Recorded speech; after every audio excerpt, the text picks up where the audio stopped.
Marisol. Growing up in my household, me and my siblings were all very close, and we still are. I'm the youngest of four. My sister, she's 29. My brother is 28, and my other brother is 23, and I'll be 21 on Friday. So we all grew up really close, but it seems weird to people that I'm more closer to my two brothers than my sister. My sister's always been more girly, and I like sports, so I was in softball, my brothers were in baseball, so I would go to the batting cages with them. And my brother, I'm the closest to my brother that's 23. We always back each other up. And in my household, my parents were always really strict too. They're very old-fashioned. When I was in high school, people would tell me, oh, you want to come to this party or that party, but my parents never let me go to any party. I practically had to beg them to let me go to my prom because they didn't think dances were appropriate or whatever. So my brother, when my parents started letting me go out, I was already graduating high school, and the conclusion for me to start going out was if I had good grades, and all that. So I graduated with good grades, and in the summer, towards the end, they started to let me go out, but they never gave me a house key, so it kind of sucked because I would have to call them and be like, oh, I'm home, to open the door, so they would know what time I would get home, so I would always be all scared, have to get home early. And slowly, my brother was like, okay, well, I'll back you up since you always back me up. I'll let you borrow my house keys, but just put them in the mailbox when you get home so I could get home. I'm like, okay. So we kept doing that back and forth for about a month. Everything was good. Wendy, one of my closest friends from high school, I hadn't seen a couple of my friends in a while. She calls me and she says, oh, it was my birthday the other day, so I'm having a party. So I'm like, yeah, I'll be there. So I tell him, could I borrow your keys? And he's like, yeah, sure, just do the usual. Put them in the mailbox when you get home.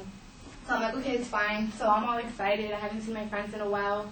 I get ready, and, he gives me his keys. Be safe, everything. So I go. When I come back, I'm super tired.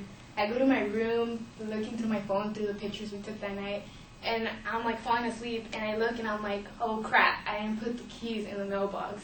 And I'm like, I'll do it right now. And I fall asleep, and I'm a heavy sleeper. I can't get up for anything. So I don't know what time it is. It's about 3, 4 in the morning, and I sleep next to a window that leads towards the street. You can see the houses, the cars passing by, and I'm sleeping, and I hear a sound someone's trying to open my window, and I'm like, oh my god, someone's trying to break in. So I'm more asleep than awake, and I kind of open my eyes, look over, and I see a figure over my bed. I can't see who it is, their head. So I'm like, oh crap, am I going to get kidnapped or something?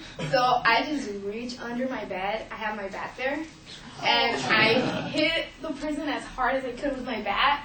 And I just see the figure fall back. And I'm like, oh crap. I get my phone, flash the light, and it's my brother.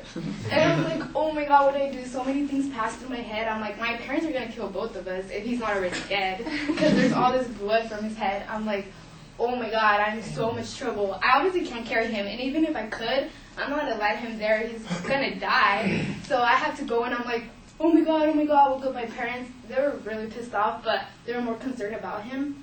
So we took him to the hospital, and the doctor's like, he has to stay a couple of days overnight. He has a concussion.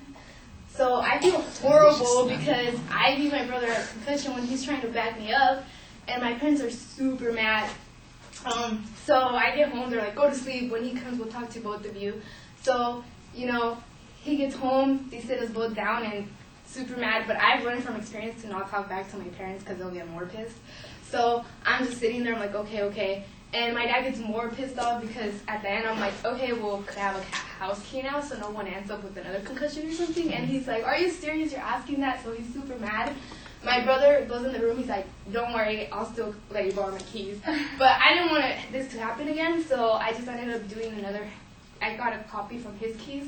But it was one of the worst days ever because I feel super bad that he backed me up and he ended with a concussion, and now he has a huge scar on his face. So that's my story.